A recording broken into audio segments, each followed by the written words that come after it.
Welcome, Master Hassan.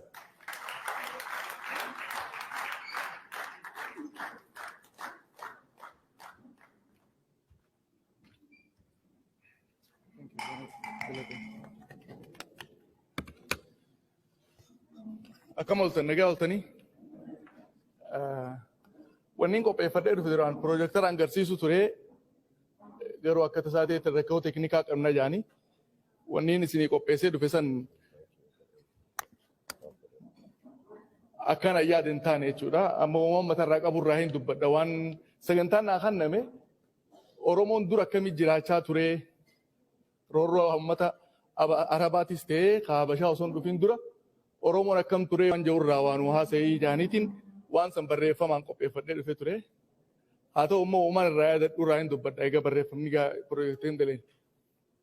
Oromoon akkuma reefu Piroofeesar dubbate san ummata hedduu namooma qabu. Namoomni isaa gudoora jaaniin greatest guddaa gartee sadarkaa gudoora warra ga'e namoomaan jechuudha. Hoggaan kana jedhu uumaa ilma namaa tanarraa uumaa addaati Oromoon gudoorri isaa jechuudha. Maaliif ni maxxanfataa jaaniimi maxxanfataa akka uummanni ofuu kanaa miti ka dhugaasan ture. Fakkeenyaaf tokko irraa tuqeetumaan dabara namni tokko yoo ilma kee ajjeese wanni kun hedduu garaana nyaataan yeroo hin dhaga'u. Nama ilma kee ajjeese ni ajjeeftaami. Oromoon immoo ajjeesu. Dur gosaatu waliin baha. Namni sana akkamii ajjeesee gaafatan. Yoo abbaan kiyya ana qofa qabaate namni tokko ana ajjeese nama san gosaa bahee gaafata. Gosti ilaalteeti du'atti murti. Nama sanitti jechuudha. Haa fannifamuu jaanii. Yeroo kana maal godhan ka isa fannisu takka abbaa isaa takka ilma isaati takka obboleessa. Aanaa isaa jechuudha ka isa fannisu nama san. Gosa tiyyaa miti gosa nama saniitu isa fannisa jechuudha. Maaliif namni yoo du'e gosa ni qaba? Hin qabu hin du'e. Saniif gosti fannifti. Yeroo fannisanii osoo lubbuun irraan baane abbaan kiyya dhaqee funyoo san muree isa san ilma godhata. Maaliif funyoo san yeroo mure akka waan amma dhaleetti fudhata. Akka waan amma dhalatee maaliif gosa san irraa bahee jira. Already gosa san ajjeefteef irraa. Fuudheeti ilma godhatee ilma funyoo ja'an. Himaarjiin akkana addunyaarra ni hafe. Asitti nafne ilma kee ajjeese fuutee ilma godhachuu caalaa wanni jiru hin jiru. Uummanni Oromoo tanaaf gudoora qabaa guddina guddaa qabaachaa ture. Uummata heera tumatee heera mataa isaatiin bulaa ture. Gadaa duratti illee baanaa beeka. Gadaa duratti illee uummata heera tumatee heeraan bulaa ture. Waashaniin bulaa ture. Heera qaba, seera qaba, hooda qaba, raaga qaba, aadaa qaba. Heera, seera, hooda, raagaa fi aadaa. Waashanan kanaan buluu ture Oromoon. Fakkeenyaan isin kaasa kanarraa heera hoggaa jennu heerri karraa afur qabaa jaan. Lallabaa jira, ootaa jira, dhalootaa jira, gaadaa jira. Gaada, oota, dhaloota, lallaba. Dhaloota jechuun yaa'ii gama gartee adeeraa, ilmaa, obboleessaa gama dhalootaatiin jechuun gama dhiiga gurbaatiin dhufu. Yaa'ii gamasiin dhuftuuni dhaloota ja'an. Oota jechuun gama haadhaatiin eessumaan haboon gama haadhaatiin yaa'ii dhuftu jechuudha. Oota ja'an. Kaan dhaloota. Lallaba jechuun ilmaan guddifatu jiraami. Ilma kana laaftutti ilaalina. Oromoon ilma yeroo wordii isaarraa yeroo kaatan ilma jechuun narraa ilmamee jechuun haamina tokko ilmooti yeroo jedhu narraa ilmamee ja'a. Soo kafiyaa bakka duulaa dhaqee cabsellee duula ganda tokko dhaqee yoo cabse Oromoon akka reefu Piroofeesarii jeessan ni balleesti Habashaan. Oromoon immoo duulallee yoo dhaqee cabse ilmoo san hin ajjeesu ilmoon buutii jeen ajjeesu. Fuudheeti ilma dhukkee jee maxxanfata. Ilma dhukkee. Kaati darbitee biraa deemtelee ilma mixii jee maxxanfata. So wannoonni siin jedhu kun amma namoonfata Oromoo irratti dhaabbatee jechuudha. Heera kana tumateeti heera lallabaatiin kanas bakka itti ilaaluu qabu. Heera gaadaa jee keessummaan gaafa duraa daldalaaf namni wal keessa deema.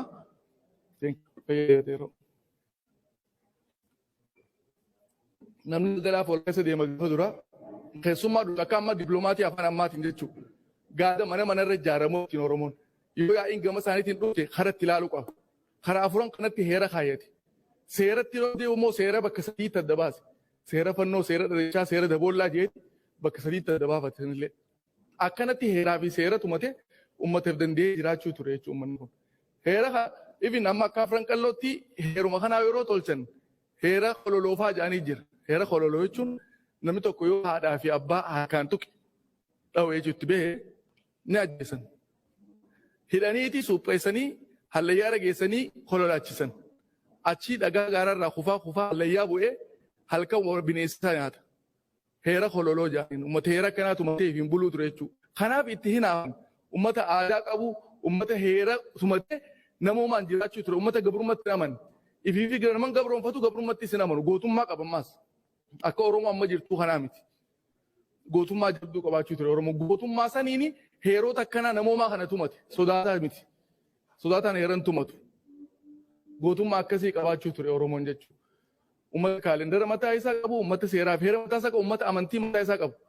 Saniif uummanni Arabaatiis karaa amantii fakkeessee daldalaan ka dhufee uummata Habashaatis Poortugaal qabatee gubbaarraa dhufee reefuun tana waa'ee dhaloo Rauf Baashaa Turkiitii fi Ijiptii kaasuu ture Profeesar Mahammad. Kun dheeraa wanni isaa lolli sana akkamitti ta'amee sandura akkamitti yeroo dheeraa ta'amee iskiriinaa kanaan fidee dhufee turte. Akkamii eegalamee wareegama akkamii godhamee miilik dhufee afran qalloo cabsuu dura afran qalloo isa dura Ijiptii wajjin lola akkam keessa akka turte. Osoo lola sana irraa hin beeffatiin akkaataa Profeesar hanga tokko tuqee jira. Waan sana irra bal'inaan dubbachuu kee abbootii gadaa yeroo san turte sandura abbootii gadaa lola labsaa turte.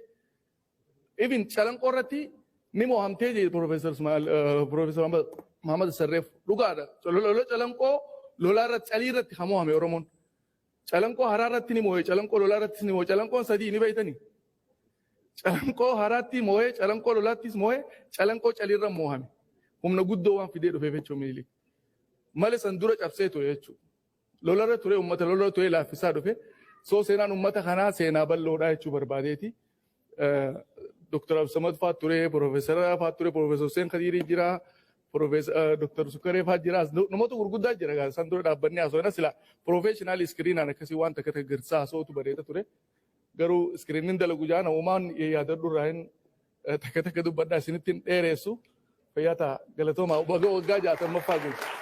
Sila maaliif warreen beektaa sochii afran qalloo kana yeroo kaasan namni gariin waa'uma gartee ijoollee hawwisoo san laala. Hawwisoo urjii bakkalchaa jira, biiftuu ganamaa jira, arsalee jira, suuqa ilaaqa jira, maskoobii jira, biiftuu biyya teenyaa jaanii hawwisoolee tan hedduu jira. Maqaa isaaniitii wajjin qaba kitaaballee barreessee hin ture. Fuula 100 ho'i. Silaa guyyaa irraatiin fiduu fedhee namni joon isin galee. San bira kutee gara kubbaatiinis ni jiran ijoolleen afran qalloo warra akka afran qalloo bira kutee sadarkaa biyyatti ilmaan afran qalloo irraa ba'ee warra kubbaan yaamsisuu ture jira. Sigalte san hundaa'u liistiin qabaachuu ture dhiyeessuudhaaf. Maal itti ta'eera?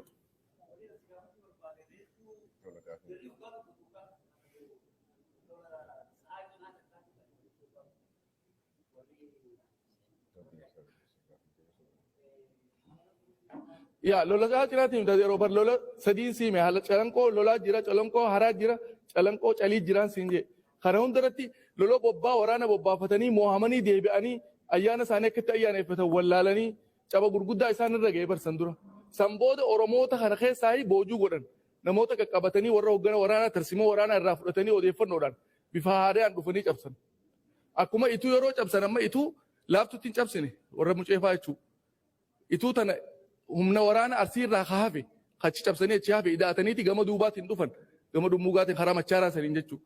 Asiin karaa mataa haaraa kanaan ifirraa dadhabaniiti mataa haaraa jechuun bakka namni itti cabe hedduu cabni namaa guddaan itti ta'e. Achiin cabsuu dadhabnaani gama machaaraa kanaan dhufan duubarraa karaa lamaan asiin Oromootuma fidanii dhufan jechuudha. Warra lola arsii irraa haafe kaboo jaatan waraana godhatanii isaanii dhufan. Soo karaa lamaan akkasii ituu cabse dhufe. Gaafa lola wantaa hundaa ture.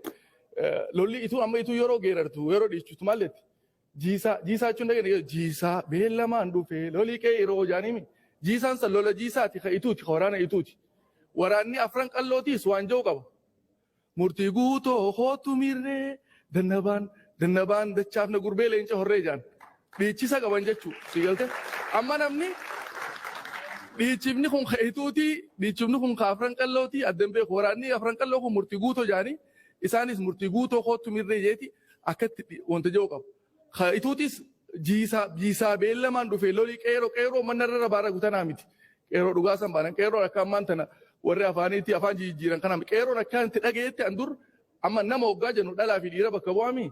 Akkasitti qeeroo jechuun dubartii fi dhiirallee bakka bu'aa jaan. Qarree amma jaan kana akki inti beeku waan aadatti akki inti baradhe. Namni tokko yeroo faamilii irraa buqqo hobabbo bobbaasa horii hormaa tokko jechuudha. Bobbaasaa fi qarree takka kannaniif dhaltuun horii san qarree jaamti. Bobbaasaa fi qarree kannaniifii jaan kan hin beeku. Arramoo jijjiiraniiti hin beeku akkamitti akka ilaalame qarree dubartii Oromootiin qarree jechuun seenan horiidhaan jaanii. So wanni akkasii ni mul'ata. Numa sirreeffataa deeman dhawaataan sirreeffachaa deema. So akkaataa ijaa'an dhiichisa kanallee akkaataa waan keessa dabarfatan qaban hibboo yeroo hibboo jaan akkaataa ijaa'an qabu Oromoon lafaa ka'ee hibboon joo bara Oromoon jaarsi Oromoo yeroo ijoollee walii qabee teessee dubbisu waan ja'uuf qaba. Hibbootan yeroo gaafatu bu'aa barnootaatii fi miidhaa wallaalaa ibsuuf fayyadamti manguddoon teenya. Wahin irraa siin matanirra.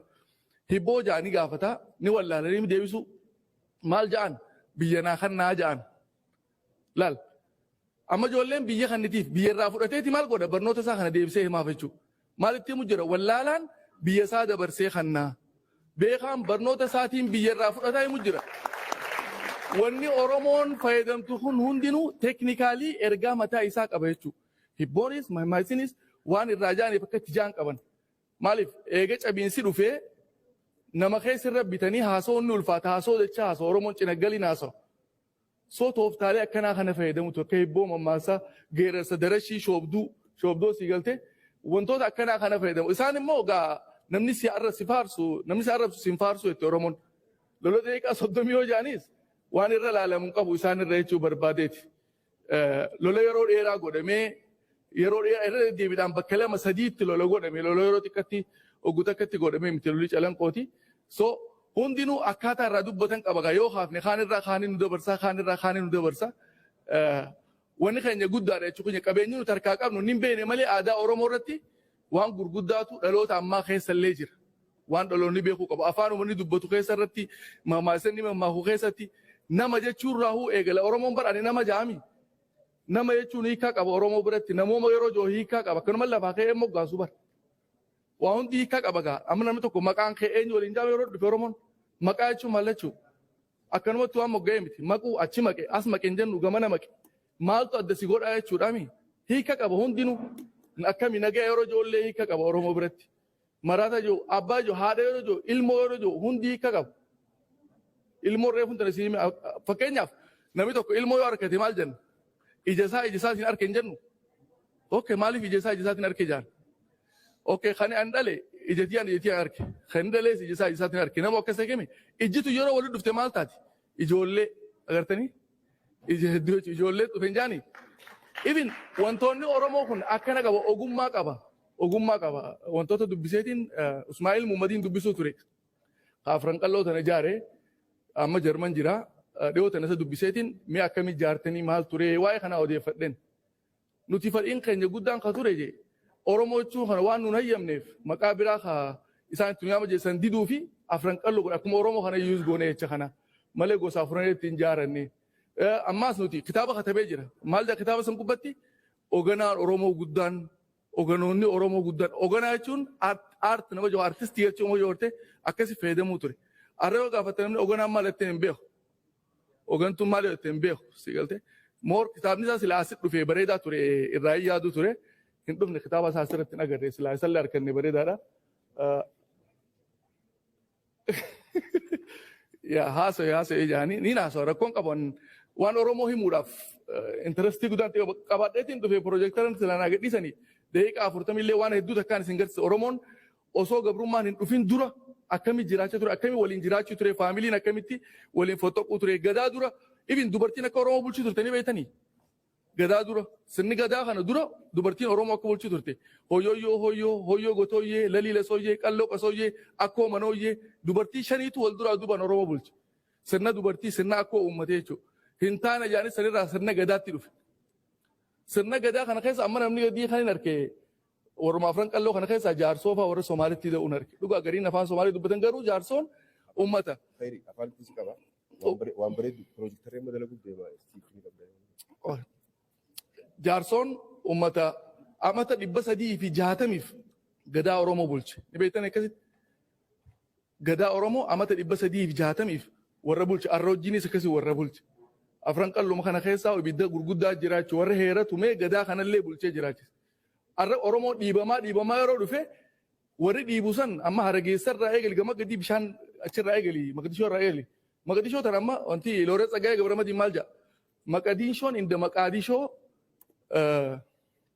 ammas maal jedhe Maqadallaan inda Maqadalaa jedhe yoo loloosaa dhageeffatan Looret Tsaggaayee Gabramadiin way harkatta diinshoo amma paarkii diinshoo jira Maqdishoo jira Maqadallaa jira so wantoota Oromoo kana dhiibamaa dhufuu Oromoo agartee lafa isaarraa yeroo dhiibamaa dhufe namni afaan jijjiirrachaa dhufa aadaa jijjiirrachaa dhufa gariin afaan Somaalee dubbatan garuu uummata aadaa Oromoo gadaa Oromoo irra jirruun kana gadaa kana amata kuma meeqaa 360 uummata bulche gadaa Oromoo seeratuma jechuudha. So gadaan kun amma sirna eegumsaati. Sirna eegumsaa akka namni namatti hin dabarre akka namni waaqatti hin dabarre itti gaadi'an. Gaaduu ni beektanii gaadi'uu namni tokko yeroo horii yoo ilman miilani gaadi'anii sirna gaadi'uu sirna gaadaa sirna eegumsaa jechuudha. Oromoon akka namni seera waaqaatti hin dabarre seera namaatti hin dabarre ittiin wal gaadi'uuf baafate seera kanatu seera kana irratti illee wanni lallabe seera dubartiidhaaf bakka guddaa kan akka irra jirru kanan baanu beeka akka irra jirru uummata nuu gadi akka reefuun taasirraa jaan baashaan pireezidaantiin Afranqalloo Global Society reefu maal jee uummata nu fakkaatuun gabroomni uummata nuu gadi. So wantu saniitu hinaaffaa fi wantoota amma agartan Oromoo keessatti amma mul'atu kana nuuf fide malee Oromoon akkanan turre. Ummata arjaa ture, ummata sooressa ture, ummata maxxanfatu, ummata nama ilma godhatu, ilma fiitii wajjin. Nama tokko ilma yoo godhate maqaaf qofa ilman godhatu. Namni inni ilma godhate san fakkeenyaaf yoo namni waa du'e Jamaaloo warra keenya galfadhee ilma yoon godhadhee ilmi kiyya kabiraa nama ajjeese gumaa yeroo guuran Jamaaloo dura kafala. Kan gosa gale kana jechuudha. Kan hin guddifadhe kana. Yoo namni keenya narraa du'es ilmaan kiyyarraa gumaan dhufu ka dura fudhatu isa. Kana jechuun maal hangafa godha jechuudha. Uummata akkanaati Oromoon uummata hangafummaa kan nama ilma fudhate kanaafillee hangafummaa kan. So tollinni Oromoo waan himamee dhumaatii miti jechuu barbaadete. Oromoon tun dhiyoota nama wajji mareenneeti maquma Amaara jechuun maali, Somaalee jechuun maali, Oromoo jechuun kun maalirra dhufe. Gizee gaafannaan maali nama dura dhagee biyyatti Somaal jechuun irraa ilmoo jechuudha. Hittisite waan turaniif afaan Somaalee warri beeku ni beeka. Somaal jedhan irraa ilmoo jechuudha. So Oromoo kun yennaani Oromoo jechuun Ormuu jecha jawurraa dhufee naan jaanan. Ormuu ni beektanii filtar godhu qulqulleessu. Amma namni tokko yoo namni alaa dhufe ilmi kiyya yoo ka'ee ulaa bani jee mana namaa dhufe ulaa bani jeen gabbee ilaalee afaan inni hin beekne yoo dubbatan. Eenyu gizee nan jee maal jaa? Jara tokko hin beekuu jaa afaan biraa dubbatan jechuudha. Orma tokko hin beeku yoo jee immoo afaan Oromoo dubbatan isaatu isaan hin beekne malee. Oromoo dhagaruun qulqulleen isaaf addan baane jechuudha. Afaan isaan dubbatan beekee jira. Orma tokko jaa. Ormuu Oromoo jechuun qulqulluudha naan jaan. Waan saniin qabadhee hime beektanii.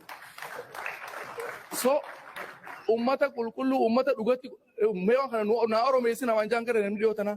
Naa Oromeessi waan kana qulqulleessi si galtee ummata Oromoo namni ibin nama hambaatillee hawaan gaarii godhu tokko harkan. Aboo inni kun Oromoodha jaan. Dhiigee jechuu miti beeki garuu qulqullummaa isaa sarragaa bahaa jira jechuudha. So Oromoon waa hedduudha qaba. Galatoomaa ulfaadhaa baga guyyaa waggaa 60 bu'uureffama Afranqalloo Disingee. Aboo saabni kiyya mee takkaagina kan. Waan ajaa'ibaa sanaafuu. Silaa waan hedduu haasa waa'ee lolee calii calanqoo kana horii abbootii gadaa lolee calii calanqoo robsee fi abbaa gadaa ituu lollabsee jira.